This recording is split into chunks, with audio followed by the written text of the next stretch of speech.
Hello and welcome everyone to wings IAS. JKS 2021 के result के बाद काफ़ी गहमा गहमी रही और हम लगातार टॉपर स्टॉक की सीरीज़ करते रहे। आज हमारे साथ मौजूद हैं समीर इब्राहिम, जिन्होंने 106 रैंक लाया है और हमारे बहुत ही पुराने स्टूडेंट भी रहे हैं और ब्रदर की तरह ही हमारे साथ रहे हैं। और आज इनसे जानेंगे इनकी जर्नी, इनकी स्टोरी, इनकी प्रेपरेशन स्ट्रैटेजी। सबसे पहले तो बहुत बहुत स्वागत है समीर साहब आपका। थैंक यू शोएब भाई। And congratulations for your wonderful performance. Thank you so much. Thank you. सबसे पहले हम समीर वहीं से बात करेंगे स्टार्टिंग से। आप अपने बारे में कुछ बताएं, कहाँ से आप बेसिकली बिलोंग करते हैं, कहाँ रहते हैं और क्या आपका प्रिपरेशन स्ट्रैटेजी रही, ग्रेजुएशन बैकग्राउंड क्या है, ये सब चीज़ें। Shoaib sir, basically I belong to Jammu district. मेरी जो स्कूलिंग है वो लोकल जम्मू पे स्कूल में हुई है। सेंट पीटर्स हाई स्कूल मेरा सेकेंडरी एजुकेशन रही और हायर सेकेंडरी एजुकेशन मेरी रणवीर हायर सेकेंडरी से कंप्लीट हुई। उसके बाद मेरा AIEEE का एग्ज़ाम था, तो somehow fortunately I clear that exam और मैंने NIT श्रीनगर में मेरी एडमिशन हो गई। एंड मेरी जो स्ट्रीम थी दैट वाज कंप्यूटर साइंस। 2012 में सिलेक्शन हुई और 2016 में वी वर पास आउट। तो 2016 का जो लास्ट ईयर था उसमें ही मैंने स्पेसिफिकली थोड़ा सा पढ़ना स्टार्ट कर दिया था। In fact you better know, you were my senior over there. तो कहीं ना कहीं आप तो चले गए थे वहाँ पे सिविल सर्विसेज में, कहीं ना कहीं थोड़ा बहुत तो मुझे भी वो गाइडेंस रही कहीं ना कहीं, यार we have to be following that path. तो लास्ट ईयर में मुझे याद है कि वी स्टार्टेड स्टडिंग स्पेक्ट्रम, थोड़ा पॉलिटिको, बिकॉज सब ने ये कह दिया कि भाई ये तो holy books of civil services हैं, इनको प्लीज़ डेडिकेटेडली फॉलो कर लो, आपका थोड़ा थोड़ा बेस बनना स्टार्ट हो जाएगा। तो उसी चीज़ों को हमने फॉलो किया लास्ट ईयर में। कहीं ना कहीं मैंने कॉलेज के लास्ट ईयर में 2016 की बात है, आई स्टार्टेड प्रिपेयरिंग। और कहीं ना कहीं मेरे फादर ने मुझे ये चीज़ भी बताई थी कि मतलब KS की कुछ पोस्ट नोटिफाई होने वाली हैं, तो डेफिनेटली उस चीज़ पर थोड़ा तवज्जो रखना, उस पर भी आपने एक अटैम्प्ट देना है। तो मैंने लास्ट ईयर में वैसे ही स्टार्ट कर दिया था। तो फॉर्चुनेटली ऐसा हुआ कि 2016 में जैसे ही when I came back to my home, I filled that form. 277 posts notify हुई, आई फिल्ड द फॉर्म। तो वहाँ पे उस टाइम 2 ऑप्शनल्स हुआ करते थे, तो मेरे जो ब्रदर सिबलिंग्स वगैरह थे वो ऑलरेडी इसमें लगे हुए थे, तो उन्होंने मुझे बोला कि पब्लिक एडमिनिस्ट्रेशन और anthropology will be the best option. So मैंने वो ऑप्ट किया, प्रीलिम्स क्लियर किया, फिर और पढ़ाई की। अपनी वो जो डेडिकेशन थी, कहीं ना कहीं स्लोली मुझे लगा कि प्रीलिम्स हो गया क्लियर तो थोड़ा एक एनर्जेटिक बूस्ट रहता है, तो मेंस में भी अच्छे से परफॉर्म करना स्टार्ट कर दिया। तो मेंस भी गॉड विलिंगली वो क्लियर हो गया। तो इंटरव्यू का सेशन था, इंटरव्यू में भी हम बैठे, बड़ा अच्छा इंटरव्यू किया, बट अनफॉर्चुनेटली कहीं ना कहीं इंटरव्यू में नंबर थोड़े से कम थे। तो फाइनल सिलेक्शन मेरी कोई आई थिंक 6-7 मार्क्स से रह गई। तो मुझे ऐसा लगता है 2016 से लेके 2019 में रिजल्ट आया था, you can just acknowledge that 3 years were actually destroyed. I was not knowing, I was in like a fairy tale कि भाई सही हर स्टेज क्लियर हो रही है, गुड है, ठीक है। 2016 में लगा, मेंस भी क्लियर हो गया, बट लाइक 2019 में फील हुआ कि यार I am back to basic. कहीं ना कहीं आप इंटरव्यू से सीधा गिर के आप वापस बेसिक लाइन पे आ गए हो। अब आपको फिर से प्रीलिम्स प्रिपेयर करना है, मेंस प्रिपेयर करना है, एंड देन 2019 में ही पैटर्न भी चेंज हो गया, यू नो दैट। तो अब ऑप्शनल एक आ गया और वापस हम उसी स्टेज पे आ गए। तो कहीं ना कहीं मैंने अपनी अप्रोच को चेंज करना, वो मेरे लिए बहुत डिप्रेसिंग पॉइंट था। किसी मेरी जर्नी का जो सबसे डिप्रेसिंग ब्लैक मतलब मैं कहूँगा वो पॉइंट के टाइम मैंने ये सोचा यार यहाँ तो यू कैन फॉल बैक, यहाँ तो फिर मैंने अपने साथ ही साइमल्टेनियसली बहुत एग्जांपल्स भी देखी। कहीं ना कहीं बहुत ब्रिलियंट स्टूडेंट्स भी थे जो मेरे साथ रह गए थे और उससे पहले भी कुछ सीनियर्स थे। तो मैंने अपनी अप्रोच चेंज की, अपनी मैनेजमेंट ठीक की कि क्या चीज़ पढ़नी है, रेलिवेंट क्या है, इररेलिवेंट क्या है। तो 2021 में आई थिंक दिस मतलब आई would say that this is my second attempt. तो मैंने अपनी अप्रोच चेंज की, ऑप्शनल मैंने अपना थोड़ा स्ट्रॉन्ग किया। मेरा ऑप्शनल एंथ्रोपोलॉजी था, तो प्रीलिम्स क्लियर हो गया, मेंस क्लियर हो गया और इस बार लकीली इंटरव्यू भी क्लियर हो गया।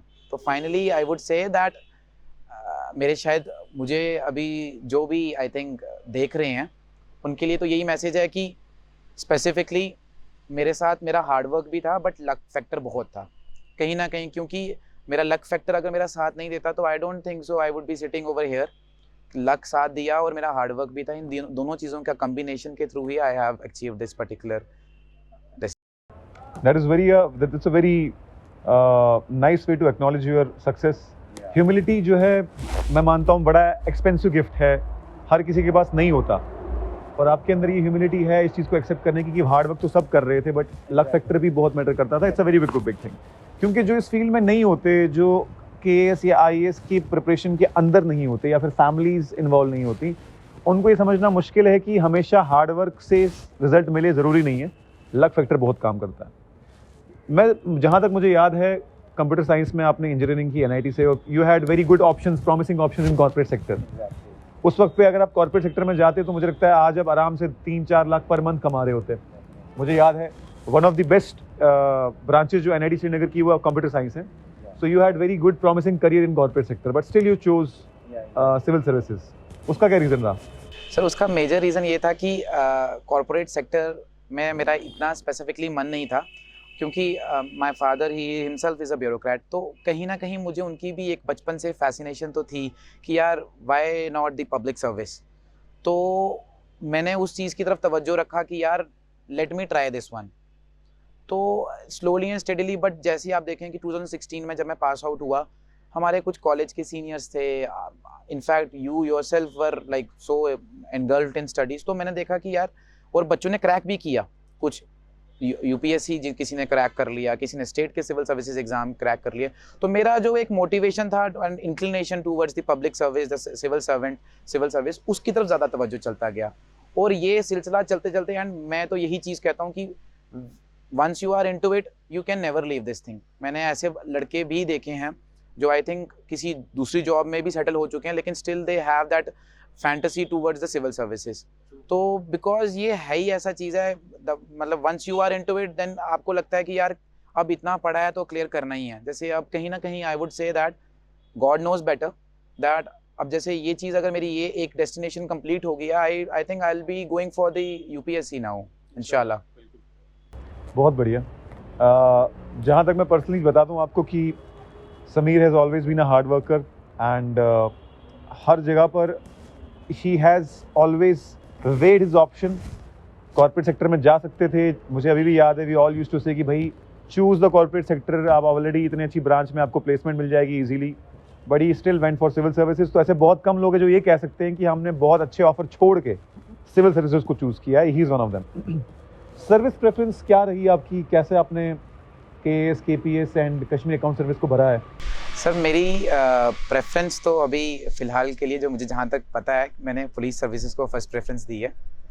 एडमिनिस्ट्रेटिव सर्विसेज भी मैं ऑप्ट कर सकता था, and I think as per my marks and my rank I think I can get that administrative services. But मेरी फर्स्ट प्रेफरेंस पुलिस की तरफ है, because my father he himself is in police department. तो that's why मेरी preference उसकी तरफ से. आपकी पर्सनालिटी भी थोड़ा सिंघम टाइप ही है, तो मुझे लगता है पुलिस की यूनिफॉर्म ज़्यादा बेटर लगेगी. हाइट भी 6 फुट से ऊपर है और पर्सनालिटी भी वैसी है. So I think if you are interested in police service, definitely we need more young and energetic officers like you in the service.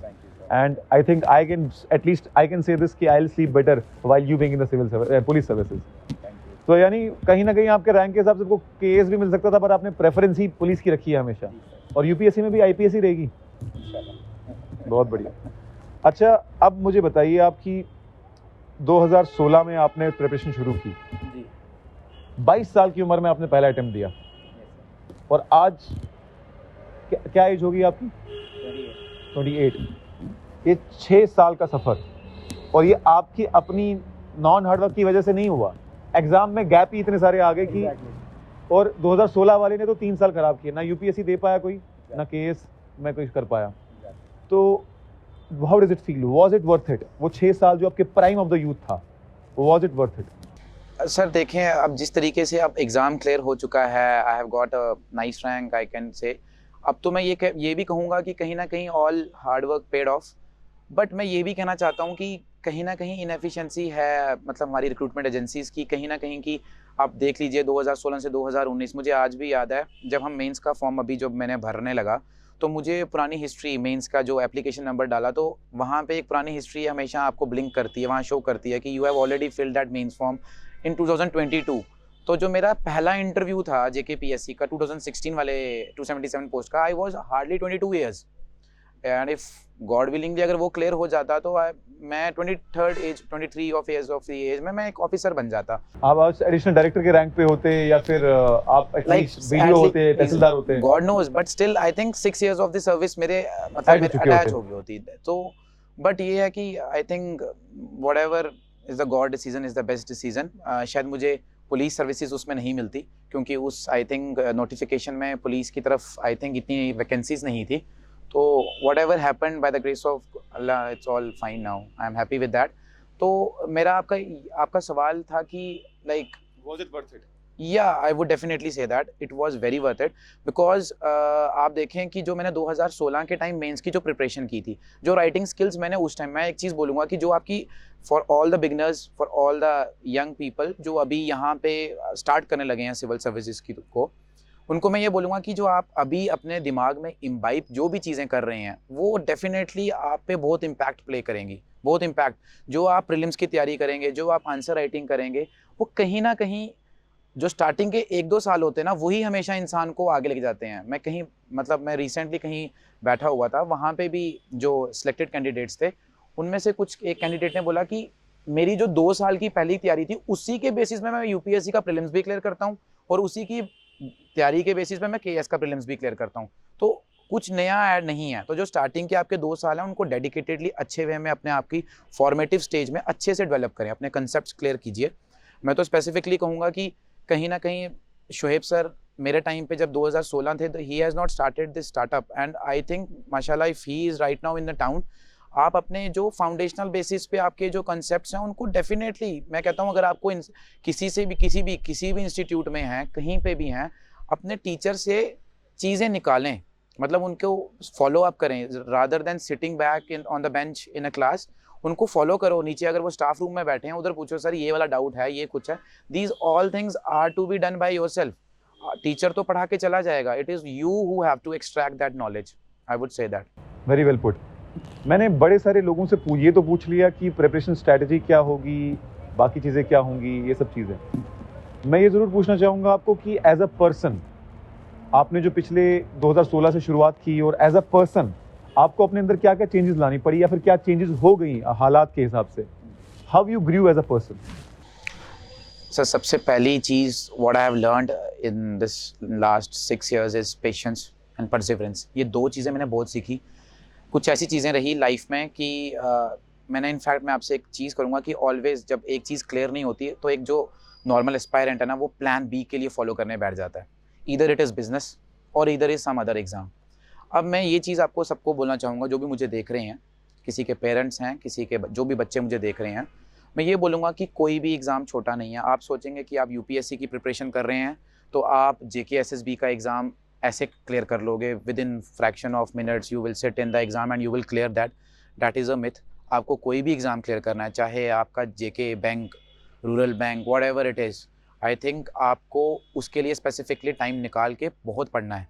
ऐसा नहीं है कि आप सोचेंगे कि आपने एक एग्ज़ाम के लिए एक प्रिपेयर किया है।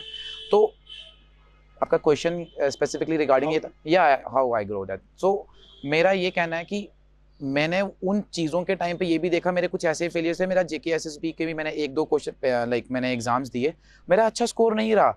देन आई स्टार्टेड फीलिंग यार एक जगह केएस का इंटरव्यू से आउट हो गए, जेकेएसएसबी में अच्छे मार्क्स नहीं आ रहे हैं, आई थिंक मेरी शायद प्रिपरेशन वीक है या मैं इंटेलिजेंट कम हूँ। इन चीज़ों को मतलब ये छोटी छोटी फीलिंग्स ना आपको सबकॉन्शियस माइंड में डिप्रेशन में ले जाती हैं। कभी कभी ऐसा लगता है शायद मेरी लाइफ में गवर्नमेंट सर्विस लिखी नहीं है। तो मैं ये चीज़ कहता हूँ कि you just have to put your efforts, rest it is on God. क्योंकि आप ये भी नहीं कह सकते हैं कि मैंने बहुत मेहनत की है, मेरे को तो गारंटेड है ये जॉब मिलके ही रहेगी। I have seen many people, I think अभी रिसेंटली जो मेंस का रिजल्ट आया था, one of my very brilliant guy, I won't be taking the name, मैं उसको मेरिटोरियस स्टूडेंट मानता हूँ, but he couldn't clear the mains. मतलब उसको इंटरव्यू कॉल ही नहीं आई। मतलब I think I was at least expecting a interview call, but interview call ही नहीं आई। तो मैं it doesn't show that he is incapable, but I think शायद लक साथ फैक्टर नहीं साथ दिया। तो मैं यही चीज़ कहूँगा कि मेरे को स्पेसिफिकली फेलियर ने यही चीज़ सिखाई है इन लास्ट 5-6 years कि आपको अपना एफर्ट्स कंसिस्टेंटली फॉलो करना है। आपको ये कोई फ़र्क नहीं पड़ता कि आपका क्लियर हो या ना क्लियर हो। And secondly although students those who are like thinking कि यार अब केएस को बाद में देखेंगे, जेकेएसएस कर लेते हैं, जो भी चीज़ आप फॉलो कर रहे हैं बट डेडिकेटेडली फॉलो करें। ऐसा मत सोचें कि आपने केएस के लिए पढ़ा है या यूपीएससी के लिए पढ़ा है तो आप एसआई का एग्ज़ाम भी कर लेंगे, वो भी exam. You have to specifically devote time to that particular syllabus. हर एक नॉमेनक्लेचर सेम नहीं है, वन साइज फिट अप्रोच वो नहीं चलेगी। That's all what I want to say. मुझे याद है, अभी इन्होंने बताया नहीं लेकिन मैं बता देता हूँ कि जेके पीएसआई में ही स्कोर्ड वेरी गुड, 100+ मार्क्स थे आपके, जहाँ तक मुझे याद है।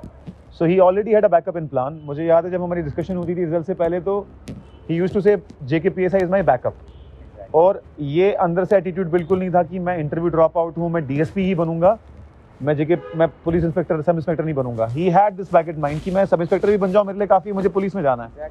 लेकिन खुदा की कुदरत अभी डीएसपी बन ही गए फाइनली। सो अल्लाह इनको आगे और कामयाबी दे। So as a person grow करना पड़ता है डेफिनेटली, परसिवरेंस, पेशेंस। और मैं तो ये भी बोलूँगा कि जैसा कि आपने भी बोला कि ज़रूरी नहीं कि जिनका सिलेक्शन नहीं हुआ वो इनकेपेबल हैं, ऐसा भी हो सकता है वो हमसे भी ज़्यादा नॉलेजेबल हों, लेकिन लक उस वक्त नहीं था, फैक्टर नहीं रहा, क्या कर सकते हैं उसमें। अल्टीमेटली रोजी रोटी तो ऊपर वाले के हाथ ही है। अच्छा, ऑप्शनल एंथ्रोपोलॉजी रहा है आपका, जब 2 ऑप्शन थे तब भी आपने एंथ्रोपोलॉजी भी पढ़ा, पब्लिक एडमिनिस्ट्रेशन भी पढ़ा, और अभी भी आपने मेंस एंथ्रोपोलॉजी में लिखा। क्या मतलब आपके हाइलाइट्स हैं या फिर टेक अवेज हैं for those all people who are going to take anthropology? उनके लिए सर, अगर जिनका एंथ्रोपोलॉजी अगर सब्जेक्ट अगर वो ऐसा कुछ चूज़ कर रहे हैं, तो मेरा ये मानना है कि मार्केट में तो आपको पता है कुछ बेसिक लाइक मटेरियल है जो आपको डेफिनेटली फॉलो करना है। जैसे विवेक बासमे की जो बुक है anthropology simplified, then Ankit Jain ji की है वो एक बुक है, and then there are brain tree notes. मेरा ये मानना है कि अब ये बुक्स कहीं ना कहीं मार्केट में बहुत कॉमन हो चुकी हैं, जो भी एंथ्रोपोलॉजी का कॉम्पिटिटर है वो पढ़ के तो जाएगा ही जाएगा। So I would suggest that इन चीज़ों को तो आप फॉलो करें ही करें, इनको तो आप निगलेक्ट नहीं कर सकते, क्योंकि ये तो एक बेसिक चीज़ें हैं जो आपने पढ़ के जाना है। बट कुछ कुछ क्वेश्चंस के लिए आप स्पेसिफिकली आप अपना जो आंसर है उसको अक्यूमुलेट कर सकते हैं। जैसे आपके पास, आपको पता है कि फॉर एग्जांपल अभी मेंस हमारा 4 महीने बाद है या 6 मंथ्स के बाद है, या अभी आप जस्ट न्यू हैं, आप एंटर करने लगे हैं सिविल सर्विसेज की तैयारी में, तो मैं ये चीज़ बोलूँगा उनको कि अपने कुछ कुछ जो बेसिक आंसर्स हैं, अपने टेस्ट सीरीज, अपने जो प्रीवियस ईयर क्वेश्चन हैं उनको ज़रा एक बार आइडेंटिफाई कीजिए कि ये क्वेश्चंस आए हैं, इस टॉपिक पे हमेशा क्वेश्चन आते हैं, तो आप उन क्वेश्चंस को स्पेसिफिकली एक बहुत ही बेहतरीन आंसर बना सकते हैं, ताकि जब भी कल को मेंस आपको कॉल आती है, आप उन क्वेश्चंस को, बने बनाए क्वेश्चंस को आप रट्टाफिकेशन कर दें, अपने दिमाग में इम्बाइब कर दें, सो दैट वो अच्छा आंसर डिफरेंट सोर्सेज से बना होगा। But I am not saying कि अब आप मल्टीपल सोर्सेज को फॉलो करें, मैं कह रहा हूँ कुछ स्पेसिफिक टॉपिक्स हैं, कोई भी टॉपिक ले लीजिए एंथ्रोपोलॉजी का, उन टॉपिक्स को, कुछ टॉपिक जो आपको पता है जनरली हर साल यूपीएससी पूछती है, जेकेपीएससी पूछती है, उन टॉपिक्स को, उनके ऊपर एक अच्छे आंसर प्रिपेयर कर दें, so that whenever mains come you open your register और योर कॉपी, जहाँ पे आप प्रॉपरली उनको स्क्रूटनाइज करें, और आपको विद इन लाइक अगर आपने अपने हाथों से वो आंसर बनाए हैं, I think it won't take much time to like learn those answers, that would definitely help you. That means एक तो आपका जो सारा सेम लोग सब रिसोर्सेज यूज़ कर रहे हैं उनसे थोड़ा हटके कुछ एडिशनल भी पढ़ें, सिर्फ जिस के पीछे ना जाएं, थोड़ा अपना रिसर्च भी करें। Yes definitely. एंड मैंने ये कहना है कि कभी कभी बच्चा ये भी बोलता है कि सर आपने बोल दिया कि मल्टीपल सोर्सेज, अगर मल्टीपल सोर्सेज फॉलो करने लगे तो फिर तो हमारा सब सिलेबस कंप्लीट ही ना होगा ही नहीं। तो मैं उस केस में स्पेसिफिकली ये बोलूँगा कि आप कुछ सर्टन टॉपिक्स के लिए, मैंने बोला है कुछ specific certain topics, not every topic, जो आपको पता है कि ये ब्राउनी टॉपिक्स हैं, उनको स्पेसिफिकली आप अच्छे से फॉलो कीजिए। मुझे लगता है बारिश भी शुरू हो चुकी है, तो थोड़ा बहुत हम आपको बारिश में बिठाएंगे 5-6 मिनट और। अच्छा, लास्ट क्वेश्चन मेरा ये है कि प्रीलिम्स और मेंस का बैलेंस बनाना एक हमेशा एक इशू होता है। हम मेंस की स्टडी तो कर रहे हैं, पढ़ तो बहुत रहे हैं, रटाफिकेशन तो बहुत कर रहे हैं, बट प्रीलिम्स और मेंस की जो स्किल सेट है बहुत डिफरेंट होते हैं। तो उस स्किल सेट के बीच में किस तरीके से we can make a balance? यानी प्रीलिम्स में आपको फैक्चुअल कंसेप्चुअल पढ़ाई करनी है, मेंस में आपको आंसर राइटिंग करनी है। अक्सर हम बिकॉज ऑफ पॉसिटी ऑफ टाइम और पॉसिटी ऑफ गाइडेंस हम वो बैलेंस नहीं बना पाते कि हमें आंसर राइटिंग भी करनी है और प्रीलिम्स की भी करनी है। पढ़ते तो सारे ही हैं इस फील्ड में, जो कोई ऐसा नहीं होगा जो नहीं पढ़ता है, बट वो पढ़ाई को आंसर राइटिंग में भी कन्वर्ट करना और कंसेप्चुअल और प्रीलिम्स के बेसिस पे भी। और सबसे बड़ी अड़चन सीसैट को बहुत लोगों ने गिराया, ये बात तो आप मानते हैं। इसके बारे में बताइए, हाउ टू बैलेंस, और साथ में ये भी कि पर डे कितना पढ़ना चाहिए इंसान को, आवरली हिसाब से पढ़ना चाहिए या फिर गोल बेस्ड स्टडी करनी चाहिए? सर मैं एक चीज़ इसमें स्पेसिफिकली बोलूँगा कि हर कोई यही सवाल पूछता है कि पहला मैं आपका सेकंड क्वेश्चन का आंसर दे रहा हूँ कि कितना टाइम देना है। मेरा ये मानना है कि time is not a criteria specifically. बड़े बच्चे मैंने इनफैक्ट देखे हैं, यूपीएससी के कोई टॉपर्स को एक इंटरव्यू लिया जाता है तो उसमें बोल देते हैं कि sir I use to study 6 hours a day. मैंने एज सच कभी भी आवर्स बेसिस पे टाइमिंग नहीं रखी है। I have always been like a day based goal person. मैंने डे का गोल रखा कि for example I have to complete this topic. अब उस डे में अगर मैंने वो गोल अचीव कर लिया है तो मैं बाहर घूमने चला जाता हूँ फॉर विद माई फ्रेंड्स, और इफ़ आई डू जिम और do exercises whatever I want to do. तो मैं ये चीज़ कहूँगा कि आपका जो डे बेसिस का गोल है ना उसको हमेशा हायर सेट रखें। पहले फॉर एग्जांपल अगर आपने 10 पॉइंट्स रखे हैं तो नेक्स्ट डे आपका 12 पॉइंट्स होने चाहिए, और आप उन गोल्स को अचीव करते हैं डे बेसिस पे। आप अगर उस डायरेक्शन को स्पेसिफिकली फॉलो कर रहे हैं ना तो time is not a criteria. तो जब आप दिन की शुरुआत करते हैं और रात को जब सोने लगते हैं तो स्पेसिफिकली उस टाइम पे मैं ये बोलूँगा कि आपको एक इंटरनल सेटिस्फेक्शन होनी चाहिए कि आज मेरा डे वर्थ इट गया है। आप पूरा दिन घूम रहे हैं और आपके डे के बेसिस पे जो गोल हैं वो पीछे पीछे स्किप हो रहे हैं, I don't think so that like you can succeed. Because जब आप अपने छोटे डे के गोल को कंप्लीट नहीं कर रहे हैं तो आप बिगर गोल पे कैसे जाएंगे। तो regarding time I won't say anything कि क्या टाइमिंग है, बट हाँ मैं ये चीज़ कहूँगा कि जब एग्ज़ाम्स पास होते हैं, I think during my mains preparation, मुझे ऐसा लगता है मैंने 13 घंटे 14 घंटे भी दिए हैं, 14 hours, hardly 5 hours of sleep. क्योंकि उस टाइम प्रेशर ही ऐसा होता है, उस टाइम एक नॉर्मल एस्पायरेंट और एक सीरियस एस्पायरेंट को पता ही नहीं चलता कि टाइम कब चला गया। उसको पता ही नहीं है मैंने लंच कब किया, डिनर कब है, कुछ है। तो that's all what I want to say about the time. So guys, we'll meet again after dignitaries on our videos, and they'll keep guiding you, motivating you and sharing their experience.